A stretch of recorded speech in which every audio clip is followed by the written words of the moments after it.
Hello students, इस video में हम लोग पढ़ने वाले हैं एम्प्लॉय एंगेजमेंट इस कॉन्सेप्ट के बारे में। सबसे पहले एम्प्लॉय एंगेजमेंट क्या होता है वो हम लोग देखते हैं ना। यहाँ पे एंगेजमेंट का मतलब हम लोग क्या लेंगे, इन्वॉल्वमेंट या अटैचमेंट। मतलब एम्प्लॉयज को अपने जॉब के बारे में और कंपनी के बारे में कितना इन्वॉल्वमेंट है, कितना अटैचमेंट है, उसको हम लोग यहाँ पे एम्प्लॉय एंगेजमेंट बोलते हैं।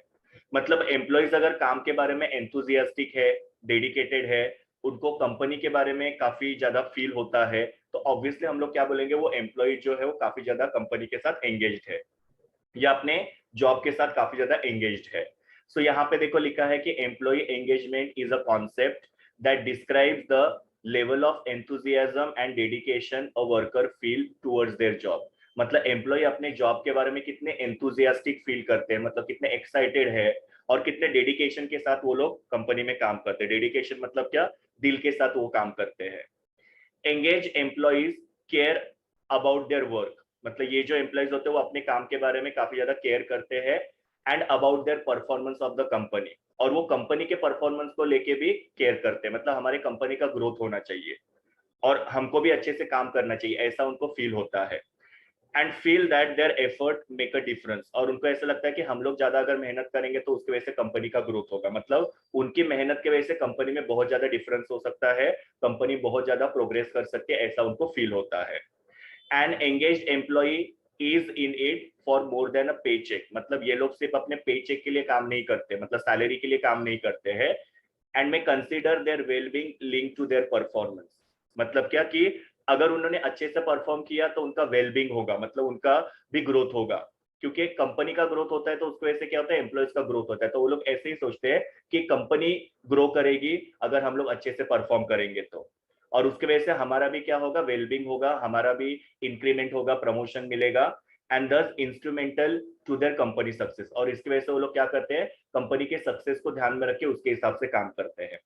सो आपको सिर्फ यहाँ पे इतना ही याद रखना है कि एम्प्लॉय एंगेजमेंट का मतलब क्या होता है कि एम्प्लॉय जो है वो अपने काम के बारे में और ऑर्गेनाइजेशन के बारे में कितना इन्वॉल्व फील करते हैं, कितना अटैच फील करते हैं, या कितना एंथुजियास्टिक और डेडिकेटेड फील करते हैं, उसको हम लोग एम्प्लॉय एंगेजमेंट बोलते हैं। यहाँ पे एम्प्लॉय जो है वो कंपनी के लिए काम करते हैं बिकॉज उनको ऐसा लगता है कि कंपनी का परफॉर्मेंस अगर इंप्रूव होगा तो उसकी वजह से उनको भी बेनिफिट मिलेगा, तो कंपनी के सक्सेस के लिए यहाँ पे काम करते हैं। अगर सपोज कोई एक पर्टिकुलर दूसरा एम्प्लॉय है जिसको कंपनी के बारे में कुछ पड़ी नहीं है, उनको जितना काम दिया जाता है उतना ही काम करते हैं, और जितना काम दिया उसमें से भी कुछ काम को वो लोग क्या करते हैं, दूसरों के ऊपर शिफ्ट कर देते हैं, तो उसको हम लोग क्या बोलेंगे कि ये एम्प्लॉय का एंगेजमेंट जो है वो काफी कम है। मतलब वो कंपनी के बारे में काफी कम फील करते हैं, अटैच बहुत ही कम है कंपनी के साथ, ऐसा हम लोग बोलेंगे। सो एम्प्लॉय एंगेजर आप लोगों को यहाँ पे याद रखना है कि एम्प्लॉयज कंपनी के साथ कितना अटैच फील करते हैं, कितना एंथुजियास्टिक और डेडिकेटेड फील करते हैं। फिर यहाँ पे दो डेफिनेशन दी है और डेफिनेशन के अंदर भी सेम जो चीज है वो एक्सप्लेन की हुई है। अभी हम लोग देखते हैं लेवल्स ऑफ एम्प्लॉय एंगेजमेंट। मतलब यहाँ पे अलग अलग टाइप के एम्प्लॉय एंगेजमेंट होते हैं। जैसे मैंने आप लोगों को बोला कि कुछ एम्प्लॉयज हाईली एंगेज होते हैं, कुछ एम्प्लॉयज लेस एंगेज होते हैं कंपनी के साथ और जॉब के साथ, तो उसके ही लेवल्स हम लोग यहाँ पे अभी देखने वाले हैं। सबसे पहले हाईली एंगेज एम्प्लॉयज। अभी ये एम्प्लॉय जो होते हैं वो ऑर्गेनाइजेशन के लिए असेट होते हैं। These employees hold very favorable opinion of their workplace। मतलब इनको अपने कंपनी के बारे में काफी फेवरेबल ओपिनियन होता है, मतलब ये कंपनी के बारे में अच्छा सोचते हैं, कंपनी के बारे में अच्छा बोलते हैं। When employees feel connected to their team, love their job and have positive feeling about their organization, they are bound to stay and put extra effort to help the organization succeed। मतलब जब employ जो है वो team में काम करते हैं, उनको अपने काम से प्यार होता है, और प्लस वो लोग को अपने ऑर्गेनाइजेशन के बारे में पॉजिटिव फीलिंग होती है, तो उसकी वजह से क्या होता है कि एम्प्लॉय जो है वो ज्यादा समय तक कंपनी में काम करते हैं। और कभी अगर एक्स्ट्रा एफर्ट्स की जरूरत पड़ेगी, मतलब कभी अगर उन लोगों को एक्स्ट्रा कंपनी में काम करना पड़ेगा, तो कंपनी के सक्सेस के लिए वो एक्स्ट्रा काम करने के लिए भी रेडी होते हैं। ऐसे ये हाईली एंगेज्ड एम्प्लॉयज होते हैं। दीज ब्रांड एडवोकेट्स, अभी इसका मतलब क्या है कि हाईली एंगेज्ड एम्प्लॉयज जो होते हैं वो कंपनी के ब्रांड एडवोकेट्स बोला जाता है, बिकॉज ये कंपनी के बारे में हमेशा पॉजिटिव बोलते हैं, इसके लिए इनको यहाँ पे ब्रांड एडवोकेट वर्ड दिया है। So these brand advocates speak highly of their company to the family and the friends. मतलब जिसके साथ भी वो कंपनी के बारे में बात करते हैं वो हमेशा कंपनी के बारे में क्या करते हैं, अच्छे से बात करते हैं। They encourage other employees around them to do their best. और वो दूसरे एम्प्लॉयज को भी बोलेंगे कि आप भी अच्छे से काम करो करके, क्योंकि यहाँ पे वो कंपनी के सक्सेस के लिए काम करना चाहते हैं। तो इसके लिए इनको हाईली एंगेज्ड एम्प्लॉइज बोला जाता है। तो आपको यहाँ पे एक ही याद रखना है कि हाईली एंगेज्ड एम्प्लॉय को कंपनी के बारे में फेवरेबल ओपिनियन होता है। वो दूसरों के साथ भी जब कंपनी की बात करते हैं तो कंपनी की पॉजिटिव चीजों के बारे में ही बोलते हैं। Then second level is moderately engaged employees. ना मॉडरेट का मतलब क्या होता है, ना ज्यादा हाई ना ज्यादा लो, मतलब वो कंपनी के साथ बहुत ज्यादा अटैच भी नहीं है, जैसे कि हमने यहाँ पे हाईली एंगेज एम्प्लॉइज में देखा था, और ना वो कंपनी से एकदम कम एंगेज भी रहते हैं, मतलब वो लोग मॉडरेट रहते हैं। तो यहाँ पे लिखा हुआ है such employees see their organisation in a moderately favourable light, मतलब वो लोग को कंपनी के बारे में मॉडरेट फेवरेबल फील होता है, मतलब ना ज्यादा ना कम। They like their company but see the opportunity for self growth. वो लोग कंपनी को पसंद करते हैं लेकिन वो वहां पे क्या करते हैं, अपना सेल्फ ग्रोथ जो होता है उसके ऊपर फोकस करते हैं, उसके लिए अपॉर्चुनिटीज ढूंढते रहते हैं। These employees are less likely to ask for more responsibilities, मतलब ये लोग ज्यादा रिस्पॉन्सिबिलिटीज लेते नहीं है। एंड में अंडर परफॉर्म, और फिर बाद में वो लोग क्या करते हैं, कभी कभी अंडर परफॉर्म भी करते हैं, मतलब जितना उनको काम दिया है या जितना काम वो कर सकते हैं उससे भी वो कम काम करने की कोशिश करते हैं। There is something about organisation और their job that holds them back from full engagement, मतलब यहाँ पे कुछ ऐसी चीजें होती है कि जिसकी वजह से वो कंपनी के साथ फुल एंगेज नहीं होते हैं, कंपनी के साथ कंप्लीट अटैच नहीं होते हैं। तो कुछ ऐसी चीजें होती है जिसकी वजह से वो लोग कंपनी के साथ कंप्लीटली अटैच नहीं हो पाते हैं, तो उनको मॉडरेटली एंगेज्ड एम्प्लॉयज बोलते हैं। Then barely engaged employees. Now barely engaged employees कौन होते हैं? So barely engaged employees feel uninterested towards their place of employment, मतलब उनको कंपनी के बारे में बिल्कुल भी इंटरेस्ट नहीं होता है, कंप्लीटली उनको अनइंटरेस्टेड फील होता है कंपनी के बारे में। They usually lack motivation for their position and will only do as much as they can get by, sometimes less। मतलब ये जो एम्प्लॉयज होते हैं इनको अपने पोजीशन के बारे में ज्यादा मोटिवेशन फील नहीं होता है, उनको जितना काम दिया जाएगा या जितना उनको रिटर्न मिलता है उतना ही वो लोग काम करते हैं, कभी कभी उससे भी कम काम करते हैं। They are reluctant to put extra efforts. Reluctant का मतलब क्या होता है? मना कर देना। वो क्या करते हैं, एक्स्ट्रा काम करने के लिए मना कर देते हैं for the benefit of the organisation, मतलब कि कोई ऐसा काम है जिसकी वजह से कंपनी को बेनिफिट होने वाला है, उनको बेनिफिट नहीं होने वाला है, तो वो लोग वो काम के लिए रिलक्टेंट हो जाते हैं या मना कर देते हैं। Barely engaged employees may be researching other jobs and are high turnover risk. ये ऐसे एम्प्लॉय जो होते हैं वो लोग क्या करते हैं, दूसरा काम ढूंढते रहते हैं, और कुछ समय के लिए वो सिर्फ कंपनी में जब तक दूसरा काम नहीं मिलता है वो कंपनी के अंदर काम करते रहते हैं, और ऐसे एम्प्लॉयज की वजह से टर्नओवर बढ़ने के चांसेस हो सकते हैं। टर्नओवर मतलब कि एम्प्लॉय जॉब छोड़ के जाएंगे तो ऑब्वियसली अभी कंपनी को क्या करना पड़ेगा, दूसरे एम्प्लॉयज को भरना पड़ेगा, तो एम्प्लॉय जॉब को छोड़ के जाना उसको बोलते हैं टर्नओवर। सो ऐसे एम्प्लॉयज की वजह से कंपनी का टर्नओवर जो होता है बढ़ने के चांसेस हो सकते हैं। सो ये बेयरली एंगेज एम्प्लॉयज जो होते हैं इनको कंपनी में कोई भी इंटरेस्ट फील होता नहीं है। और सबसे डेंजरस होते हैं डिसएंगेज्ड एम्प्लॉयज। ना इनको डेंजरस क्यों बोला जाता है? तो disengaged employees have a negative opinion of their place of work. इनका कंपनी के बारे में बहुत ही ज्यादा नेगेटिव सोच होता है। They are disconnected from the mission goal and future of the organisation. उनको कंपनी के मिशन से, कंपनी के गोल से, कंपनी के फ्यूचर से कुछ लेना देना नहीं होता है, बिल्कुल भी वो कनेक्टेड नहीं होते हैं, कंप्लीटली वो कंपनी के मिशन गोल और फ्यूचर के साथ डिस्कनेक्टेड होते हैं। They lack commitment to their position and responsibilities. उनका जो भी रिस्पॉन्सिबिलिटीज है, उनका जो भी पोजीशन है, उसके कमिटमेंट को वो फुलफिल नहीं करते हैं। It is important to understand how to handle disengaged employees so that their negative perception don't impact the productivity of the employees around them। अभी ऐसे एम्प्लॉयज को काफी ज्यादा प्रॉपरली हैंडल करना बहुत जरूरी है, बिकॉज ये एम्प्लॉयज क्या करते हैं, कंपनी के अंदर नेगेटिविटी फैलाते हैं। दूसरे जो एम्प्लॉयज होते हैं उनको भी ये लोग क्या करते हैं, कंपनी के बारे में नेगेटिव बोलते हैं, जिसकी वजह से फिर क्या होता है कि दूसरे जो एम्प्लॉयज है उनकी प्रोडक्टिविटी अफेक्ट हो सकती है। सो ऐसे एम्प्लॉयज को थोड़ा सा केयरफुली एचआर मैनेजर ने हैंडल करना चाहिए, ताकि वो दूसरे एम्प्लॉयज जो है उनके ऊपर उनके जैसा इंपैक्ट क्रिएट न कर पाए। तो इस तरीके से मैंने आपको 4 लेवल बताया कि सबसे अच्छे होते हैं हाईली एंगेज्ड एम्प्लॉय, जिनको कंपनी के बारे में बहुत ही पॉजिटिव या फेवरेबल ओपिनियन होता है। मॉडरेटली एंगेज्ड एम्प्लॉय जो होते हैं वो थोड़े मॉडरेट होते हैं, वो लोग कंपनी के ग्रोथ के लिए नहीं लेकिन सेल्फ ग्रोथ के लिए काम करते हैं, और यहाँ पे उनको जितना पूछा जाएगा उतना ही वो काम करते हैं। फिर बेयरली एंगेज्ड एम्प्लॉय जो होते हैं वो कंपनी के बारे में कंप्लीटली अनइंटरेस्टेड फील करते हैं, फिर बाद में उनको जितना सैलरी मिलता है उतना ही वो काम करेंगे या फिर उससे भी कम काम करेंगे, और कोई भी एक्स्ट्रा एफर्ट्स पुट अप करने के लिए वो हमेशा रिलेक्टेंट होते हैं। और ऐसे एम्प्लॉयज वो होते हैं जो दूसरा जॉब ढूंढते रहते हैं, और ऐसे एम्प्लॉयज की वजह से कंपनी का टर्नओवर बढ़ सकता है। और डिसएंगेज्ड एम्प्लॉयज जो होते हैं ये कंपनी के बारे में कंप्लीटली नेगेटिव ओपिनियन रखते हैं, और दूसरों को भी वो कंपनी के बारे में नेगेटिव ही बात करते हैं। तो इस तरीके से मैंने आपको 4 लेवल्स बताए एम्प्लॉय एंगेजमेंट के। अभी हम लोग इस क्वेश्चन का सेकेंड पार्ट देखने जा रहे हैं, जो है drivers of employee engagement. Driver का मतलब क्या लेंगे हम लोग यहाँ पे? इंक्रीज। मतलब ऐसे कौन से फैक्टर्स है जिसकी वजह से एम्प्लॉय एंगेजमेंट जो है वो इंक्रीज हो सकता है। सो वन बाय वन हम लोग फैक्टर्स देखते हैं। सबसे पहला है पॉजिटिव वर्किंग कल्चर। ना पॉजिटिव वर्किंग कल्चर का मतलब क्या होता है? कंपनी के अंदर जो भी वर्क कल्चर है, मतलब कंपनी के अंदर जिस तरीके से काम होता है वो एकदम पॉजिटिव होना चाहिए। उसकी वजह से क्या होगा? एम्प्लॉय एंगेजमेंट जो इंक्रीज होने में हेल्प होगा।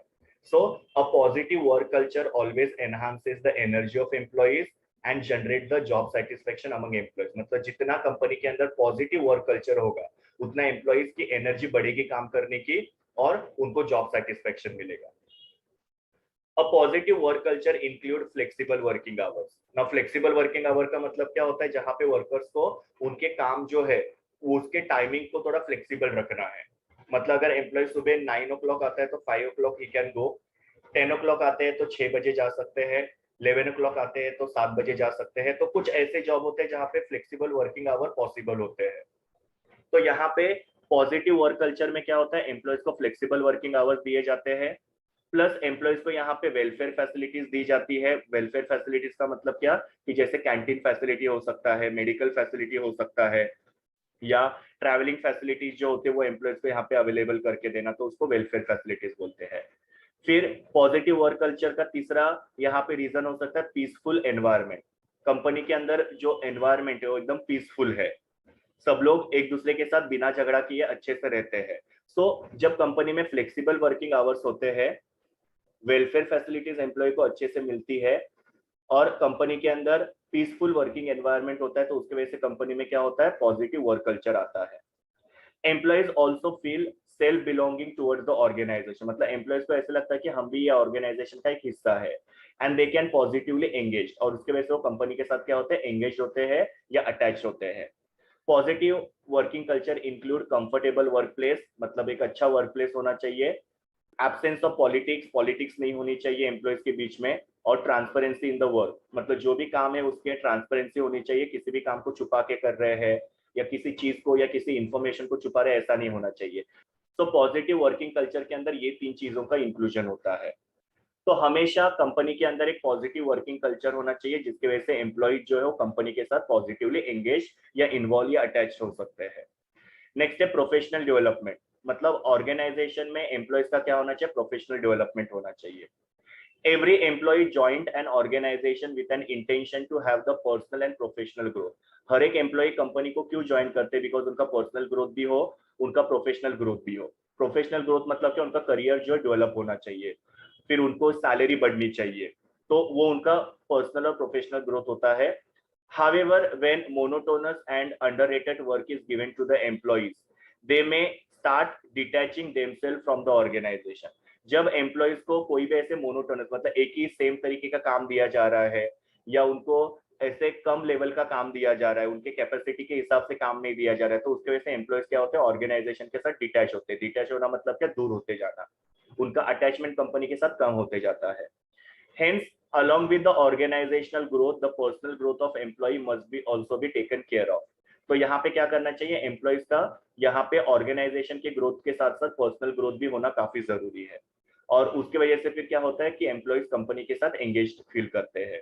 अगर सपोज किसी भी कंपनी के अंदर एम्प्लॉय को प्रॉपर अपॉर्चुनिटीज नहीं मिलती है, उनका ग्रोथ नहीं होता है, तो ऑब्वियसली एम्प्लॉयज कंपनी के बारे में अटैच फील करेंगे नहीं। Then next one is recognition. Recognition का मतलब क्या होता है कि एम्प्लॉय जो है उन्होंने अगर कुछ अचीव किया तो उसको रिकॉग्नाइज करना बहुत जरूरी है, उसको अप्रिसिएशन मिलना बहुत जरूरी है। उसकी वजह से भी एम्प्लॉयज कंपनी के साथ अटैच होते हैं। अगर कोई एम्प्लॉय कुछ अच्छा काम कर रहा है लेकिन उसको रिकॉग्नाइज नहीं किया जा रहा है, अप्रिशिएट नहीं किया जा रहा है, तो उसकी वजह से एम्प्लॉयज डिमोटिवेटेड होते हैं और कंपनी के साथ डिटैच हो जाते हैं। सो employees are highly motivated when their work is recognized by the superior or the top level management. So हर एक superior ने और top level management ने क्या करना चाहिए, employees के work को recognize करना जरूरी है. Recognition not always be in terms of money, but a small verbal appreciation in the meeting can also encourage the employees. मतलब जरूरी नहीं कि हमेशा रिकॉग्निशन के लिए उनको मनी टर्म में ही रिकॉग्नाइज किया जा सकता है, मतलब कि उन्होंने अच्छा काम किया तो उनको कुछ कमीशन वगैरह दे दिया, इंसेंटिव दे दिया तो वो हैप्पी हो जाएंगे, तो ऐसा नहीं है. काफी बार क्या हो सकता है कि किसी मीटिंग के अंदर किसी एम्प्लॉय को अगर एक्नॉलेज करेंगे या उसको अप्रिशिएट करेंगे वर्बली, तो उसकी वजह से भी एम्प्लॉयज जो होते हैं उनको अच्छा फील होता है और उसके वजह से वो कंपनी के साथ अच्छे से अटैच हो जाते हैं. सो इस तरीके से एम्प्लॉय जब कोई भी चीज को अचीव करते हैं तो उनको मोटिवेट करना बहुत जरूरी है, मोटिवेशन के लिए उनको रिकॉग्नाइज करना काफी जरूरी है. Then sense of autonomy. Autonomy का मतलब होता है फ्रीडम या इंडिपेंडेंस. एम्प्लॉयज को काम करने का फ्रीडम देना चाहिए, उनके ऊपर ट्रस्ट करना चाहिए, तो उसकी वजह से भी एम्प्लॉय का एंगेजमेंट जो होता है या अटैचमेंट जो होता है कंपनी के साथ बढ़ते जाता है. So today every employee look for the freedom to the work. हर एक एम्प्लॉय चाहते हैं कि उनको काम में फ्रीडम मिलना चाहिए. They want their own space to work. मतलब उनको उनका खुद का एक स्पेस चाहिए रहता है, फ्रीडम चाहिए रहता है काम करने का, जहां पे वो खुद के हिसाब से काम कर सकते हैं और खुद का इनोवेशन यूज करके काम कर सकते हैं. And thus when superior keep on delegating tasks, it is not always accepted by the employees. और जब सुपीरियर जो उनको हमेशा नए नए टास्क असाइन करते जाते हैं तो उसके वजह से फिर एम्प्लॉयज क्या होते हैं, उसको एक्सेप्ट नहीं करते हैं. Therefore, higher the freedom to the workers, higher will be the commitment and engagement of the employees. So जितना एम्प्लॉयज को फ्रीडम दिया जाएगा, ऑटोनॉमी दी जाएगी, उसकी वजह से क्या होता है, एम्प्लॉय का कमिटमेंट और एंगेजमेंट जो होता है कंपनी के साथ वो बढ़ते जाता है. Next one is equal opportunity. Equal opportunity का मतलब क्या होता है, सारे एम्प्लॉयज को प्रॉपर इक्वल यहाँ पे अपॉर्चुनिटीज देनी चाहिए कंपनी में ग्रो करने की. अगर सपोज पार्शियलिटी होगी, कुछ एम्प्लॉयज को ग्रो करने की अपॉर्चुनिटीज दी जा रही है, कुछ एम्प्लॉयज को नहीं दी जा रही है, तो उसकी वजह से क्या होगा कि जिनको अपॉर्चुनिटीज नहीं मिल रही है वो एम्प्लॉयज क्या करेंगे, कंपनी के साथ डिटैच हो जाएंगे या डिसएंगेज हो जाएंगे. So in an organisation all the employees must be treated at par. At par का मतलब क्या होता है, इक्वली, सबको इक्वली ट्रीट करना चाहिए. Even while giving promotion and increments, a proper justice must be done. जब भी एम्प्लॉयज को प्रमोशन दिया जाता है, उनकी सैलरी बढ़ाई जाती है, तो उसको प्रॉपर जस्टिस देना बहुत जरूरी है. बिकॉज ज्यादातर पार्शियलिटी जो होती है वो कब होती है, प्रमोशन के टाइम पे और इंक्रीमेंट के टाइम पे. सो इंक्रीमेंट और प्रमोशन के टाइम पे पार्शियलिटी नहीं होनी चाहिए. Thus all the employees will give their best to climb a ladder of success and also give their inputs for the better output. और अगर सपोज एम्प्लॉय को यहाँ पे इक्वली ट्रीट करेंगे तो उसकी वजह से एम्प्लॉय क्या करेंगे, बेस्ट तरीके से काम करेंगे, अच्छे तरीके से काम कर पाएंगे, ताकि वो लोग कंपनी का जो सक्सेस का लैडर है वहां पे क्लाइंब कर पाएंगे, मतलब सक्सेस की सीढ़ियां चढ़ पाएंगे. और वो हमेशा अपना इनपुट जो कंपनी में कंट्रीब्यूट करते रहेंगे ताकि अच्छा आउटपुट आए. It shows that employees are highly engaged when they are given the opportunity to prove them. मतलब एम्प्लॉयज को जब अपॉर्चुनिटीज देंगे ताकि वो अपने आप को प्रूव कर पाएंगे, तो उसकी वजह से वो कंपनी के साथ ज्यादा एंगेज होते हैं. Then next one is communication. ना कम्युनिकेशन का मतलब क्या है कि कंपनी के अंदर एक ट्रांसपेरेंट कम्युनिकेशन होना चाहिए. एम्प्लॉयज की जो भी आइडियाज है उसको मैनेजमेंट ने सुनना चाहिए और कंपनी के अंदर ओपन डोर पॉलिसी होनी चाहिए. ओपन डोर पॉलिसी का मतलब क्या, एम्प्लॉय को अगर कुछ बात कहनी है या कोई आइडिया शेयर करनी है तो उसके लिए मैनेजमेंट ने उनको वेलकम करना चाहिए. So a transparent communication is always appreciated in the organisation. मतलब जो भी कम्युनिकेशन हो ट्रांसपेरेंट होनी चाहिए, क्लियर होनी चाहिए. When employees idea is given an year, मतलब क्या, जब एम्प्लॉयज के आइडिया को सुनी जाती है, they feel their thoughts are being valued and it makes them work for the organization for long term period. मतलब क्या कि उसके वजह से एम्प्लॉय जो है उनको ऐसे लगता है कि हमारे थॉट जो है, हमने जो भी आइडिया कंपनी को प्रोवाइड की है उसको एक वैल्यू मिल रही है. मतलब कंपनी हमारे आइडियाज को क्या कर रही है, कंसिडर कर रही है, और उसके वजह से क्या होता है कि वो कंपनी के साथ लॉन्ग टर्म काम करते हैं. Many organisations have started following open door policy. जैसे मैंने आप लोगों को बोला, एम्प्लॉयज को अगर कुछ भी कहना है, कुछ भी कम्युनिकेट करना है या शेयर करना है, तो उसके लिए कंपनी ने क्या करना चाहिए, ओपन डोर पॉलिसी रखनी चाहिए. मतलब जहां पे एम्प्लॉय जो है वो सुपीरियर के साथ जाके अपनी जो भी आइडिया है उसको शेयर कर सकते हैं. सो कंपनी के अंदर ट्रांसपेरेंट कम्युनिकेशन होना चाहिए जिसकी वजह से भी एम्प्लॉय कंपनी के साथ एक एंगेज फील करते हैं. कॉम्पेंसेशन पैकेज, एम्प्लॉयज को प्रॉपर कॉम्पेंसेशन पे करना चाहिए, जैसे सैलरी, बोनस, इंसेंटिव, ये सब जो है वो प्रॉपर पे करना चाहिए और टाइम पे करना चाहिए। उसके वजह से भी एम्प्लॉय का एंगेजमेंट जो होता है बढ़ सकता है। अगर कंपनी सपोज एम्प्लॉयज को सैलरी पे नहीं कर रही है या टाइम पे नहीं कर रही है, बोनस, इंसेंटिव वगैरह उनको नहीं दिए जा रहे, तो उसकी वजह से एम्प्लॉयज कंपनी के साथ अटैच फील करते नहीं है। Employees work in the organisation to get the suitable compensation, क्योंकि एम्प्लॉयज कंपनी में क्यों काम करते हैं, ताकि उनको कॉम्पेंसेशन मिले। Hence, they must be paid well for their work and thus it will boost up employees. और उसके वजह से क्या होना चाहिए, एम्प्लॉयज को प्रॉपर सैलरी वगैरह पे करनी चाहिए, जिसकी वजह से एम्प्लॉयज काम करने के लिए मोटिवेट होंगे। Moreover the compensation must be paid on time. Delay in payment में lead to disengagement among the employees, मतलब एम्प्लॉयज की जो भी सैलरी है, बोनस है, इंसेंटिव है, टाइम पे करना चाहिए। बिकॉज आपने देखा होगा कि काफी सारे ऑर्गेनाइजेशन में एम्प्लॉयज को सैलरी काफी डिले की जाती है। तो अगर एम्प्लॉयज की सैलरी डिले करेंगे तो एम्प्लॉय जो है कंपनी के साथ डिसएंगेज फील करेंगे। बिकॉज जैसे मैंने पहले ही आपको बताया कि एम्प्लॉयज किसी भी ऑर्गेनाइजेशन में काम करते वो है कॉम्पेंसेशन के लिए, और अगर कॉम्पेंसेशन ही उनको नहीं मिलेगा तो वो कंपनी के साथ डिसएंगेज होते हैं। Then participation in decision making, company के अंदर जो भी डिसीजन मेकिंग किया जाता है उसमें एम्प्लॉयज को पार्टिसिपेट करवाना काफी जरूरी है, क्योंकि जो भी डिसीजंस कंपनी में लिए जाते हैं उसको एग्जीक्यूट करने वाले, इंप्लीमेंट करने वाले एम्प्लॉयज होते हैं। तो एम्प्लॉयज के साथ अगर कोई भी डिसीजन जो है उसके बारे में डिस्कशन करेंगे तो एम्प्लॉय जो है वो अपना ओपिनियन बताएंगे, उसके हिसाब से प्रॉपर डिसीजन लेने में कंपनी को हेल्प होगा, और वो डिसीजन को एम्प्लॉयज हमेशा एक्सेप्ट करेंगे, और एम्प्लॉयज को फिर क्या होगा, ऐसे लगेगा कि कंपनी हमारे जो ओपिनियन है उसको कंसिडर करती है, और उसके वजह से वो कंपनी के साथ एंगेज फील करेंगे। When employees are allowed to participate in crucial decision making process, they feel privileged. मतलब क्या, कि एम्प्लॉयज को जब कंपनी के कोई भी क्रूशियल डिसीजन होते हैं, मतलब इंपॉर्टेंट डिसीजन होते हैं, उसमें इन्वॉल्व किया जाता है, तो उसकी वजह से एम्प्लॉयज को प्रिविलेज फील होता है। प्रिविलेज मतलब क्या, कि कंपनी हमारे लिए केयर करती है, कंपनी हमारी सुनती है, या हमको एक अपॉर्चुनिटी देती है हम लोग के जो भी डिसीजन है वो कंपनी के सामने प्रेजेंट करने की। And when their ideas are executed they feel all the more valued, और जब उनके आइडियाज को कंपनी सुनती है और उसको एग्जीक्यूट करती है, मतलब अप्लाई करती है, तो उसकी वजह से एम्प्लॉयज को और ज्यादा वैल्यूड फील होता है। मतलब उनको अच्छा फील होता है कि हमारे डिसीजन को कुछ वैल्यू मिला, हमारे डिसीजन को कंपनी ने क्या किया, इंप्लीमेंट किया। Hence, their commitment level towards the organization is high and they work dedicatedly. और उसके वजह से क्या होता है कि उनके कंपनी के प्रति जो कमिटमेंट है वो बढ़ता है, और वो डेडिकेशन के साथ काम करते हैं, और उनका कंपनी के साथ एंगेजमेंट जो होता है वो काफी ज्यादा गहरा हो जाता है। Nowadays, autocratic style of leadership will not be accepted by the employees as they wish to work in their own style. सबसे पहले ऑटोक्रेटिक स्टाइल ऑफ लीडरशिप क्या होता है, तो ऑटोक्रेटिक स्टाइल में क्या होता है कि जो भी सुपीरियर होता है वो बोलता है और एम्प्लॉयज को उसको फॉलो करना पड़ता है। एम्प्लॉयज को यहाँ पे बोलने का या कोई भी अपने आइडिया को शेयर करने का स्कोप नहीं होता है। सो सुपीरियर बोलेंगे और एम्प्लॉयज को उसको फॉलो करना पड़ेगा। तो ऐसी ऑटोक्रेटिक जो लीडरशिप स्टाइल है वो आजकल के टाइम पे नहीं चल सकती है। This may also lead to high employee turnover and lack of job satisfaction to the employees in the organization. इसके वजह से क्या होता है कि एम्प्लॉयज का टर्नओवर बढ़ सकता है, मतलब एम्प्लॉय जॉब छोड़ के जा सकते हैं और उनको कंपनी के प्रति सेटिस्फेक्शन फील होगा नहीं। Thus, consultative or supportive leadership style is more suitable for the today's modern organization. Consultative का मतलब क्या होता है, जहां पे मैंने आपको बोला कि कोई भी डिसीजन लेने समय कंपनी क्या करती है, अपने एम्प्लॉयज का कंसल्टेशन लेती है, उनको भी पूछती है, उनको भी इन्वॉल्व करती है। सपोर्टिव का मतलब क्या होता है, जहां पे जो सुपीरियर होते हैं वो क्या करते हैं, एम्प्लॉयज को सपोर्ट करते हैं। तो ऐसा लीडरशिप स्टाइल होना चाहिए, जिसकी वजह से क्या होगा कि एम्प्लॉय कंपनी के साथ एंगेज फील करेंगे। और ये जो कंसल्टेटिव और सपोर्टिव लीडरशिप स्टाइल है वो आजकल के टाइम की काफी ज्यादा जरूरत है। And the last one is employee friendly policies. Company की जो भी पॉलिसीज होती है, पॉलिसी मतलब रूल्स, वो एम्प्लॉय फ्रेंडली होनी चाहिए, मतलब एम्प्लॉयज को ध्यान में रख के उसके हिसाब से पॉलिसीज बनानी चाहिए। When top level managers prepare employee friendly policy, it make them happy and encourage them to work more dedicatedly.